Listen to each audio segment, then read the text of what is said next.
آج ہے 26 جون اور آج ہے منڈے کا دن۔ آج کی تہلکہ خیز خبر آپ کے سامنے میں رکھنے جا رہا ہوں، تو ویڈیو کو شروع سے لے کر اینڈ تک پورا دیکھیں۔ ناظرین گرامی، شہزادہ محمد بن سلمان اور امریکہ میں جنگ کا طبل بج چکا ہے۔ سعودیہ اور ایرانی افواج الرٹ پر ہیں۔ چین کی پلاننگ کامیاب ہو گئی۔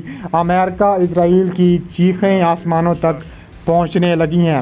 ویڈیو کی تفصیلات میں آگے بڑھنے سے پہلے ہماری ویڈیو کو لائک کر دیں، چینل کو سبسکرائب کر کے بیل آئیکن پر ضرور کلک کر دیں۔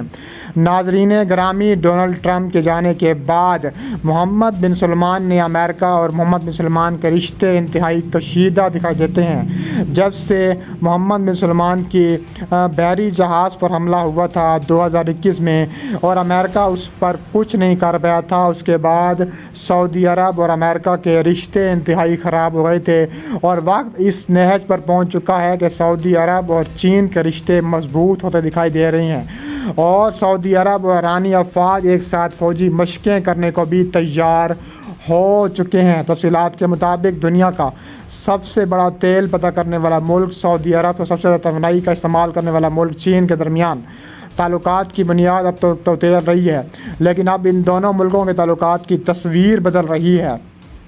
تفصیلات کے مطابق ایران اور سعودی عرب کے درمیان سفارتی تعلقات کی بحالی کے بعد دونوں رہنماؤں کے درمیان یہ پہلی بات چیت ہے۔ سعودی عرب نے وزیر اعظم مودی اور سعودی عرب ولی عہد کے درمیان بات چیت کے بعد ہی چین کے ساتھ اہم تجارتی معاہدے بھی کر لیے ہیں اور بھارت کو بھی ٹھینگا دکھا دیا ہے۔ اس سے قبل سعودی عرب نے انڈیا کے زیر انتظام علاقے کشمیر کے دارالحکومت سری نگر میں منعقدہ G20 اجلاس میں اپنا نمائندہ نہیں بھیجا تھا۔ پاکستان نے سری نگر میں G20 کے اجلاس کے انعقاد پر اعتراض اور احتجاج ریکارڈ کروایا تھا۔ پاکستان کے اعتراض کے بعد چین، سعودی عرب، ترکی اور مصر نے G20 اجلاس میں اپنے نمائندے نہیں بھیجے تھے۔ خیال رہے کہ انڈیا رواں سال G20 کی صدارت کر رہا ہے اور اس کا سربراہی اجلاس نومبر کے مہینے میں ہونا ہے۔ اس کے علاوہ عرب چین سربراہی اجلاس کے دوران سعودی وزیر توانائی شہزادہ عبدالعزیز بن سلمان سے دونوں ملکوں کے مغربی تنقید کے بارے میں بھی سوال کیا گیا، تو انہوں نے اسے مسترد کرتے ہوئے کہا ہے کہ میں اسے نظر انداز کرتا ہوں، کیونکہ ایک کاروباری شخصیت کے طور پر آپ وہیں جائیں گے جہاں آپ کو مواقع نظر آئیں گے۔ انہوں نے کہا ہے کہ ہمارے سامنے ایسا کوئی آپشن نہیں ہونا چاہیے کہ ہمیں دونوں میں سے کسی ایک کا انتخاب کرنا پڑے۔ اس کا سیدھا سا مطلب یہ ہے کہ سعودی عرب کے سامنے ایسی صورتحال نہیں آنی چاہیے کہ انہیں چین یا مغرب میں سے کسی ایک کا انتخاب کرنا پڑے۔ چند روز قبل امریکی وزیر خارجہ اینٹونی بلنکن سعودی عرب کے دورے پر گئے تھے، جس کے بعد گزشتہ دنوں ریاض میں چینی سرمایہ کاروں اور تاجروں کا ہجوم دیکھا گیا تھا۔ یہ پیش رفت سعودی عرب کی بدلتی صورتحال کے بارے میں بہت کچھ بتاتی ہے۔ یہاں ایک سوال یہ پیدا ہوتا ہے کہ اگر چین سعودی عرب کے بہت قریب آ جاتا ہے تو انڈیا کے لیے اس کا کیا مطلب ہوگا، کیونکہ چین کو انڈیا سیکیورٹی کے خطرے کو دیکھتا ہے اور دونوں کے درمیان سرحد کے متعلق تنازعات کم ہونے کا نام نہیں لے رہے۔ مشرق وسطیٰ میں چین جس طرح آگے بڑھ رہا ہے، اس کے مقابلے میں بھارت کہاں کھڑا ہے؟ بھارت کی تیاری کیا ہے؟ اس کا انڈیا پر کیا اثر پڑے گا؟ چین نے 7 سال بعد دونوں ملکوں کے درمیان تعلقات کی بحالی میں اہم کردار ادا کیا ہے۔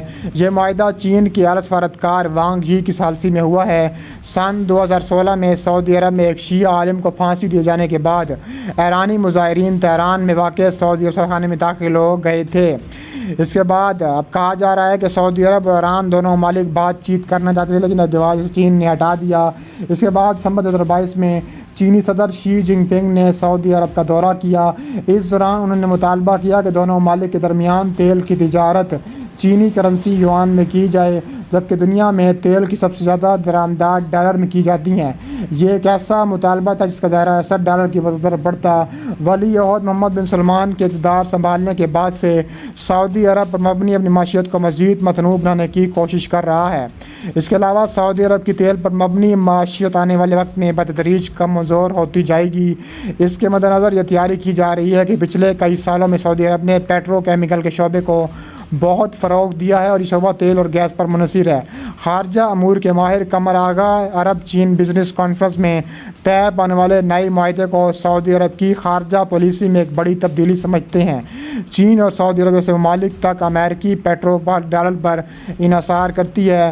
کیا سعودی عرب اب امریکہ کے بجائے چین جیسے نئے اتحادیوں کی تلاش میں ہے؟ ان کا یہ کہنا ہے کہ اب سعودی عرب کثیر قطبی دنیا کی طرف بڑھ رہا ہے۔ انہوں نے کہا ہے کہ سعودی عرب چین کے ساتھ ساتھ روس سے بھی دوستی کر رہا ہے۔ اس کے انڈیا کے ساتھ بھی اچھے تعلقات ہیں۔ یہی نہیں، جاپان اور جنوبی کوریا بھی ان کی خارجہ پالیسی میں جگہ رکھتے ہیں۔ وہ اپنے تعلقات کو کسی ایک ملک تک محدود نہیں کر رہے۔ قمر آغا کا کہنا ہے کہ ولی عہد شہزادہ محمد بن سلمان ایک نئی پالیسی لائے ہیں جس میں نئے شہر بنانا، غیر ملکی سرمایہ کاری شامل ہے، جس کے تحت وہ چین کو ایک اہم کھلاڑی کے طور پر دیکھتے ہیں۔ اس کے علاوہ سعودی عرب کی جانب سے تازہ ترین بیان بھی سامنے آیا ہے کہ کسی ایک ملک پر انحصار کرنے کے بجائے وہ تعلقات استوار کرنے پر زور دے رہی ہیں۔ انڈیا نے روس پر ہتھیاروں کا انحصار کم کر کے دوسرے ممالک کا رخ کیا۔ سعودی عرب نے بھی اسی راستے پر اب گامزن ہو چکا ہے۔ اس کے علاوہ جس طرح امریکہ نے روس پر پابندیاں لگائی ہیں، روس کے کروڑوں ڈالر کے سرمایہ کاری کے منصوبے مغربی ممالک میں بند کر دیے گئے ہیں۔ اس کی وجہ سے مغربی ایشیا کے ممالک میں بھی خوف بڑھ گیا۔ انہیں لگتا ہے کہ ان کا پیسہ اب مغربی ممالک میں محفوظ نہیں رہا۔ وہ امریکہ، جرمنی، فرانس، برطانیہ سے ممالک کے بجائے وہ بڑھتی ہوئی معیشتوں میں پیسہ لگانا چاہتے ہیں۔ امریکہ سمیت مغربی ممالک نے ایک جانب تو یوکرین کی مالی امداد کی ہے، دوسری جانب یوکرین پر روس پر پابندیاں لگائیں اور اسے یوکرین کے خلاف جنگ میں کمزور کرنے کی بے حد کوشش کی ہے۔ انڈیا اور عرب تعلقات دو تہذیب و تمدن کے برخلاف ہیں۔ مجھے نہیں لگتا کہ کبھی ختم نہیں ہوگا۔ اس کے علاوہ کہا جا رہا ہے کہ ڈوکلام سے گلوان تک انڈیا اور چین کی سرحدوں پر کچھ عرصے سے کشیدگی بڑھتی ہوئی ہے، تو دوسری طرف انڈیا کے روایتی خلیجی دوست ممالک کے ساتھ چین تعلقات کو مضبوط بناتا چلا جا رہا ہے، اور اس لیے کہا جا رہا ہے کہ چین بہت جلد بھارت کو دور کر دے گا عرب ملکوں سے۔ انڈیا چاہے خود کو کتنی بڑی طاقت کہے، ہم کچھ کرنے سے قاصر ہیں۔ چین ہمارے روایتی پارٹنرز کے ساتھ اربوں ڈالر کی سرمایہ کاری کر رہا ہے۔ ایسا کرنے سے وہ سعودی عرب میں انڈیا کے اثرات کو کم کر دے گا، کیونکہ جہاں سرمایہ کاری بڑھتی ہے وہاں دوستی بڑھتی ہے۔ سوال یہ ہے کہ چین کی طرح انڈیا بھی خلیجی ممالک کے بڑے معاہدے کیوں نہیں کر پا رہا؟ انڈین معیشت کی حالت بہت خراب ہے۔ ایران تمام بندیوں کے بعد سے ہم سے بہتر کام کر رہا ہے۔ دوسری طرف اگر ہم چین کی بات کریں تو اس کی معیشت تقریباً 17 خرب ڈالر ہے، جبکہ انڈیا کی معیشت تقریباً 3 خرب ڈالر ہے۔ چین کے پاس پیسہ ہے، ہنر ہے جسے وہ استعمال کر رہا ہے۔ چین مرکزی دنیا کے سپر پاور کی طرف قدم اٹھا رہا ہے۔ انڈیا میں مسلمانوں کے ساتھ سلوک پر بھی سوال اٹھایا۔ وہ کہتی ہیں کہ انڈیا میں مسلمانوں کے ساتھ جو کچھ ہو رہا ہے اس کا اثر خارجہ پالیسی پر پڑ رہا ہے۔ یہ ممالک انڈیا میں اسلام کو خطرہ سمجھتے ہیں اور اسلام خطرے کے طور پر دیکھ رہے ہیں، جو انڈیا کے لیے اچھا شگون بالکل نہیں ہے۔